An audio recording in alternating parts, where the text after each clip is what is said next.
Hola clipetes, hoy hacemos una cosa diferente, hacemos un pequeño curso de fotografía y para eso la gente de Panasonic nos ha mandado un par de cámaras y unos objetivos para que os podamos explicar exactamente cuáles son las herramientas que podréis utilizar para que hagáis la fotografía que más os gusta. Estas herramientas que nos han dejado son la Panasonic Lumix GH4 y la Panasonic Lumix GX7. Y por este lado lo que tengo es un montón de objetivos que van a ser los que les van a dar versatilidad a nuestras cámaras. Así que vamos a ver cómo funcionan y para qué sirven, qué tipo de fotografía es la que podemos hacer y en la que podemos sacar mayor partido con ellos. Venga, vamos allá.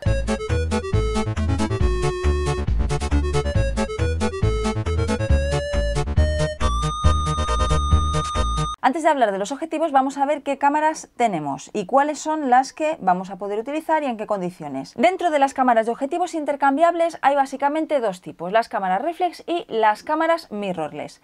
De las mirrorless os hemos hablado un montón de veces porque además a nosotros son las que más nos gustan, ya que al no tener ni espejo ni pentaprisma nos permiten utilizar cuerpos que son más compactos, más ligeros y tener además objetivos que sean también más compactitos y más cómodos de utilizar. Dentro de las cámaras mirrorless también tenemos una división en formatos y en marcas. Panasonic lo que hace son cámaras micro 4 tercios, que es el mismo formato que utilizan también las cámaras mirrorless de Olympus. Este formato micro 4 tercios lo que tiene son sensores, que lo podéis ver aquí perfectamente porque como no tiene el espejo, pues se puede ver directamente el sensor, que son la mitad de tamaño de un full frame, es decir, el sensor full frame es exactamente el mismo tamaño que el de un negativo habitual, es decir, 24 x 36 milímetros. En este caso lo que estamos hablando es de un sensor que tiene la mitad de tamaño. Que tenga la mitad de tamaño también supone que tiene como ventaja adicional lo que os comentaba antes, el que puede ser más, no solo más barata, sino también utilizar objetivos más pequeños y cuerpos más compactos, pero sin renunciar a una fotografía de calidad que en algunos equipos incluso son más que profesionales. Ya conocemos un poco de las cámaras, ahora vamos a conocer los objetivos y para empezar a conocer los objetivos vamos a empezar a hablar de la focal o la distancia focal. La distancia focal es un parámetro que viene definido por un numerito generalmente en milímetros y que podemos ver perfectamente en el borde del objetivo. En este caso tenemos un 42,5 milímetros y en este otro, por ejemplo, lo que tenemos es un 15 milímetros. Antiguamente este número indicaba la distancia que había entre la última lente del objetivo y el negativo, con lo cual lo que acababa de definir era el ángulo de cobertura. Suponiendo que mi dedo sea un negativo, lo que tenemos es que a mayor número, mayor distancia y por lo tanto mayor acercamiento a los objetos y menor ángulo de cobertura. Ahora vamos con el enfoque, que suele estar en un aro externo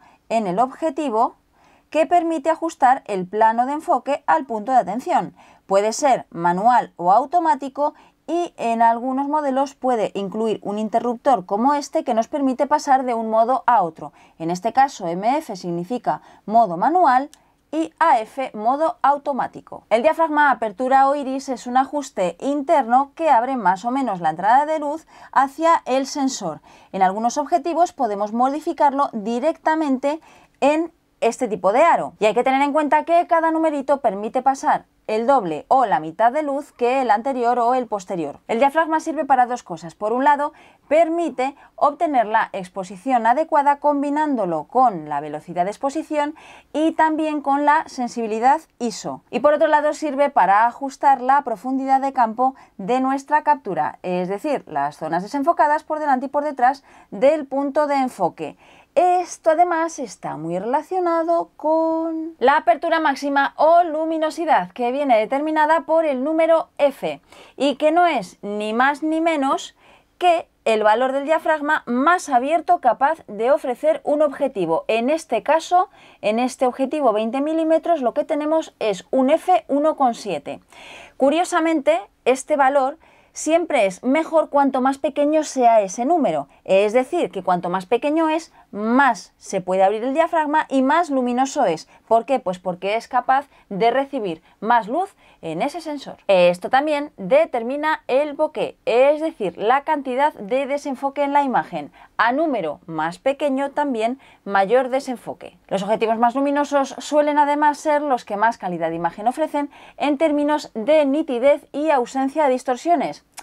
Pero tienen una pequeña manía, y es que también suelen ser los más caros. Ahora vamos con el diámetro de rosca. ¿Qué es eso? Seguramente alguna vez os habéis preguntado qué es el número que va justo al lado del indicador de diámetro. En este caso es un 52. El número corresponde al diámetro de esta rosca interna que hay por aquí, que seguramente lo veréis porque tiene unos surquitos. Este número es el número que va a definir el tamaño de los filtros, es decir, el diámetro de los filtros que podéis utilizar si alguna vez queréis poner un filtro delante del objetivo, como por ejemplo filtros polarizadores. Pero además, así también podremos saber el diámetro de los parasoles que le podremos colocar a nuestro objetivo. Que ojo, en muchas ocasiones os los vais a encontrar así, puestos así, pero esto es exclusivamente para poder llevarlos en algún sitio mientras estáis por ahí por el campo, porque realmente el parasol, cómo funciona, es colocándolo de la otra manera, ya que la función del parasol es que no vayan los rayos de sol directamente incidiendo en el objetivo. Las ópticas también permiten una primera división muy sencilla. Estos son los objetivos fijos y los objetivos zoom. Los fijos son aquellos que solo tienen una focal, es decir, muestran un ángulo de cobertura fijo, como estos 4 que tengo por aquí. Vamos, que ni acercan ni alejan la imagen. Suelen ser objetivos generalmente más pequeñitos, ya que no necesitan mover las lentes dentro del propio objetivo. Este es el caso, por ejemplo, de este 20 milímetros, que además podría tener la denominación de pancake por su tamaño y su forma. Con respecto a los tamaños, como habéis visto, van desde tamaños un poquito más compactos a tamaños más grandes. En este caso tenemos un caso especial porque este 42 milímetros y medio tiene una luminosidad 1,2, con lo cual, al ser tan luminoso, pues necesita tener también las lentes más grandes. Estos objetivos de focal fija suelen ser además objetivos de mayor calidad y de mayor luminosidad que sus equivalentes en zoom. Los zoom son objetivos de focal variable.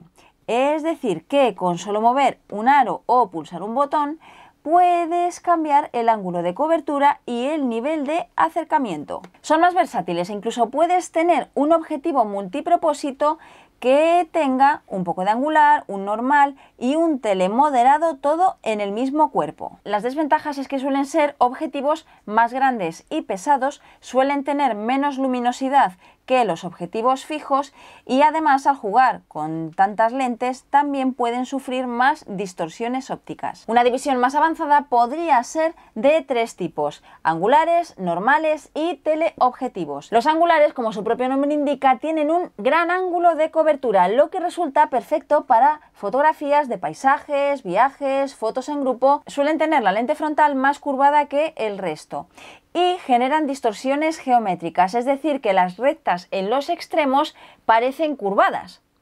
Esto seguro que lo habéis visto en un montón de cámaras de acción porque es una de las características que más llama la atención. Y dentro de los angulares tenemos los angulares propiamente dicho, los gran angulares y los superangulares, que pueden abarcar hasta más de 150 grados de amplitud, como por ejemplo los denominados comúnmente ojo de pez.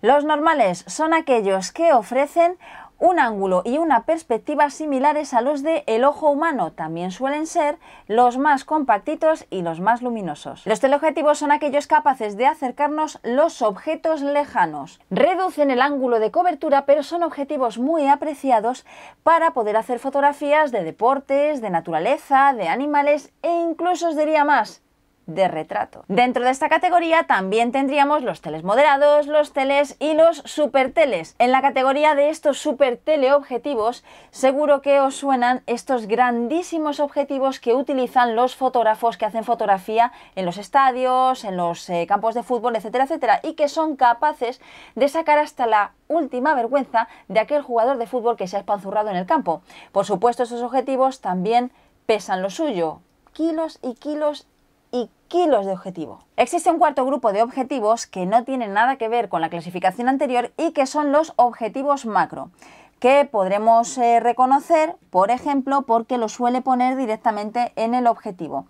Estos objetivos macro son sistemas diseñados especialmente para poder enfocar cosas pequeñas a muy corta distancia. Es decir, es como si estuviésemos haciendo fotografía con una lupa, que nos permite agrandar los objetos pequeños. Así que estos objetivos son ideales para fotografía de pequeñas cosas o de detallitos, como por ejemplo fotografía de flores o de insectos. Así que según sea el tipo de fotografía que más te gusta, ya os hemos contado el tipo de objetivos que podréis utilizar. Luego también esto depende del presupuesto que tenga cada cual.